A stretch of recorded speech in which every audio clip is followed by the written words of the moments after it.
जब भी हम पूरियाँ बनाने के लिए गेहूं का आटा गूंथते हैं तो उसमें आप थोड़ा सा रवा जरूर मिला लें। रवा या चावल का आटा जो भी हो, उससे पूरियाँ बहुत ही सॉफ्ट बनती हैं।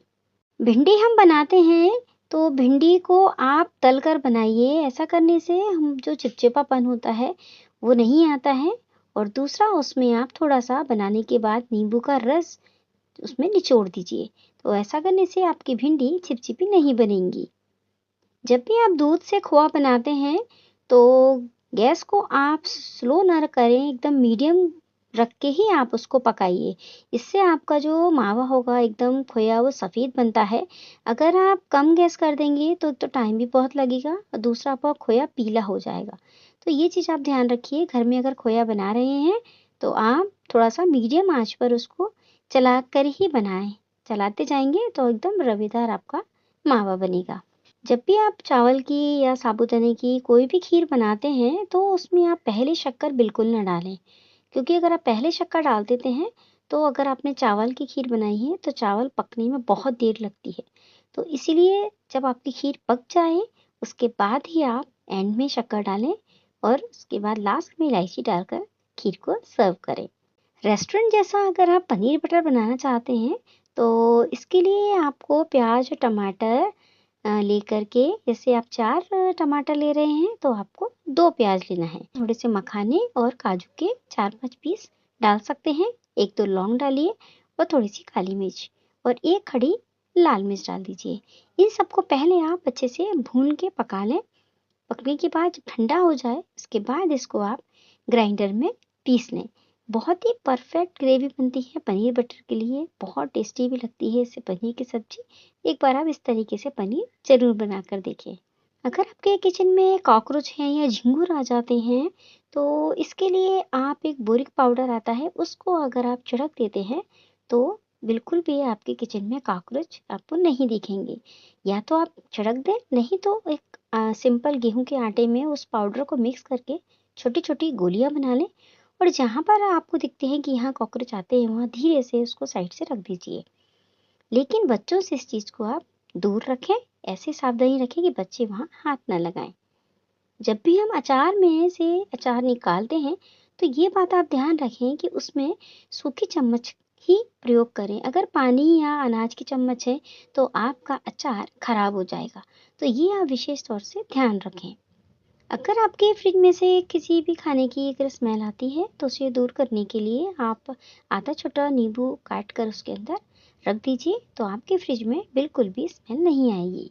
अगर आप अच्छी स्वादिष्ट चाय बनाना चाहते हैं तो इसके लिए सबसे पहले आप पानी में चाय पत्ती को उबाल लें और उसके बाद ही इसमें आप दूध और शक्कर डालकर छानें। अगर प्रेशर कुकर में आप दाल बनाते हैं और अगर आपकी दाल उफनने लगती है, सीटी में से पानी बाहर आने लगता है, तो इसके लिए आप प्रेशर कुकर के अंदर एक छोटी सी कोई कटोरी डाल दें। जब उसमें गैस बनेगी तो आपका जो दाल का पानी बाहर आता है वो बिल्कुल भी नहीं आएगा। अगर आपको खट्टी डकारें खाने के बाद आती हैं तो आप ये नियम करिए कि खाने के बाद आपको चुटकी भर जीरा आपको चबाकर खा लेना है। ऐसा करने से खट्टी डकारें आना बंद हो जाती हैं। अक्सर हम आलू तो खरीदते हैं लेकिन कभी कभी आलू एकदम मीठे आ जाते हैं। तो ऐसे अगर पता चल जाए कि आलू अगर मीठा आ गया है तो उसको आप थोड़ा सा नमक के पानी में काट करके आलूओं को रख दीजिए। तो आलूओं का जो मीठापन होता है वो बिल्कुल दूर हो जाता है। इन छोटी छोटी ट्रिक्स हैं, इनको आप फॉलो करिए। बहुत ही अच्छी ट्रिक्स रहती हैं जो कि जीवन में हमारे रोजमर्रा की जिंदगी में बहुत काम आती हैं। अगर आपके चावलों में बारीक बारीक कीड़े लग जाते हैं तो इससे बचने के लिए सबसे अच्छा है कि हमारा जो खड़ा गरम मसाला होता है, दालचीनी है, बड़ी इलायची है, तेजपात है, लौंग है, ये आप थोड़ा सा गरम मसाला उस चावलों के डिब्बे में डाल दीजिए। तो देखेंगे आप कि आपके चावल कितना भी पुराना हो जाए, चावल बिल्कुल भी खराब नहीं होंगे। तो इस ट्रिक को आप फॉलो करके देखिए। जब हम पकौड़ी वाली कढ़ी बनाते हैं तो उसकी जो पकौड़ी होती है वो बहुत कभी कभी हार्ड हो जाती है एकदम। तो खाने में उतना टेस्ट नहीं आता है। तो इसके लिए एक काम करिए आप कि जब भी आप पकौड़ी बनाते हैं कढ़ी के लिए उसमें आप थोड़ा सा बेसन में सोडा डाल लीजिए। तो ऐसा करने से आपकी जो पकौड़ियाँ बनती हैं एकदम सॉफ्ट बनती हैं। और जब इसको आप कढ़ी में डालते हैं तो बढ़िया ये कढ़ी का जो रस है वो पी लेती हैं तो बहुत सॉफ्ट हो जाती हैं और कड़ी भी बहुत टेस्टी लगती है। अगर आपको आलू पकाना है और आपको जल्दी में है, समय नहीं है, तो आप आलूओं को छीलकर और 4 पीस करके बस डाल दीजिए। हल्का सा पानी डाल दीजिए थोड़ा सा, और 1 सीटी में ही आपके आलू बहुत जल्दी पक जाते हैं। अगर आप रोज कच्ची प्याज का सेवन करते हैं तो ऐसा करने से आपका जो खून है वो पतला होता है, तो इसलिए हमें कच्ची प्याज रोज खाना चाहिए। अगर आप पिंड खजूर का या खजूर का सेवन करते हैं तो ऐसा करने से आपकी जो खांसी होती है बहुत जल्दी ठीक होती है। अगर आप अपना वजन को कंट्रोल करना चाहते हैं तो इसके लिए आपको पनीर का सेवन करना चाहिए। नाश्ते में अगर आप गेहूं का दलिया खाते हैं तो ऐसा करने से आपकी जो डायबिटीज है उसकी समस्या काफी हद तक कम हो जाती है। अगर आपके बालों में डैंड्रफ हो जाती है और बहुत सारा आप ट्रीटमेंट कर चुके हैं नहीं निकलती, तो इसके लिए सबसे बेस्ट है कि आप प्याज के रस में थोड़ा सा नींबू मिलाकर उसे आप अपने बालों में लगाइए और आधा घंटे बाद आप सिर धो लीजिए। अगर आपके पेट में बहुत गर्मी होती है तो इसके लिए आपको हरी प्याज का सेवन करना चाहिए। इससे आपके पेट की गर्मी जो है बहुत शांत होती है। कच्चा लहसुन खाते हैं अगर आप रोज तो यह आपके लिए बहुत फायदेमंद है, क्योंकि इससे हमारा ब्लड जो है बहुत पतला होता है और ब्लड सर्कुलेशन भी शरीर में बहुत अच्छे से रहता है। तो आप कच्चा लहसुन जरूर खाया करें। रोज एक कच्चा टमाटर खाने से ना हमारे दिमाग में कमजोरी जो होती है वो दूर होती है, तो इसलिए आपको रोज एक कच्चा टमाटर जरूर खाना चाहिए। अगर आप कद्दू के बीज खाली पेट खाते हैं तो यह आपके शरीर में खून की कमी को पूरा करता है, तो सुबह आप खाली पेट कद्दू के बीज जरूर खाइए।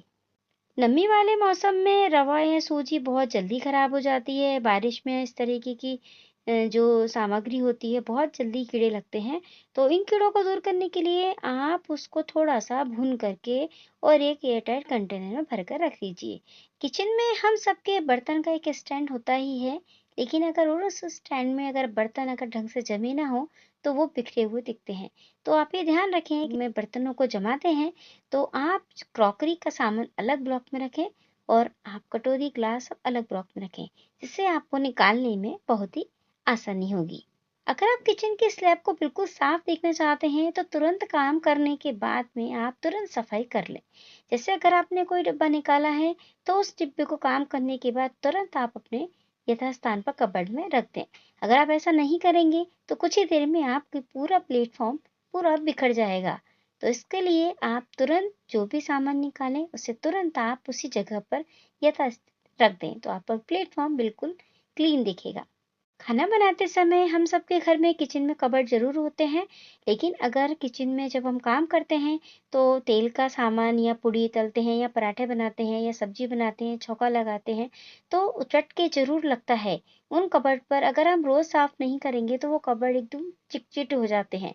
तो इसके लिए आपको ये रखना है कि रोज एक कपड़ा अलग से कर लीजिए और उस कपड़े को आप पूरा किचन का काम होने के बाद में उस पर एक बार जरूर उससे आप साफ कर लें, ताकि आपके कबर्ड हमेशा बिल्कुल आपको क्लीन मिलेंगे।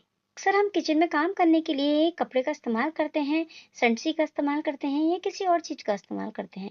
तो अगर हम संडसी का इस्तेमाल करते हैं तो उससे हमें बिल्कुल साफ रखना चाहिए, क्योंकि जिस भी सामान को हम उस संडसी से पकड़ते हैं उसमें कुछ ना कुछ गंदगी उसमें लग जाती है। अगर उसे हम साफ करके नहीं रखेंगे तो वो गंदगी दूसरे सामान में भी लग जाती है। तो इस चीज का आप बिल्कुल ध्यान रखें। संडसी से कोई भी चीज उठाएं या जिस कपड़े से उठाएं उस कपड़े को आप बिल्कुल साफ रखें। ये बताई हुई ट्रिप आपको जरूर पसंद आएगी, मुझे उम्मीद है आप इन ट्रिप को फॉलो करेंगे। अगर आपको ये टिप्स पसंद आई है तो चैनल को सब्सक्राइब तो बनता है, चैनल को सब्सक्राइब कीजिए, मुझे सपोर्ट करें ताकि मैं इस तरीके की नई नई टिप्स आपके लिए लेकर आऊं।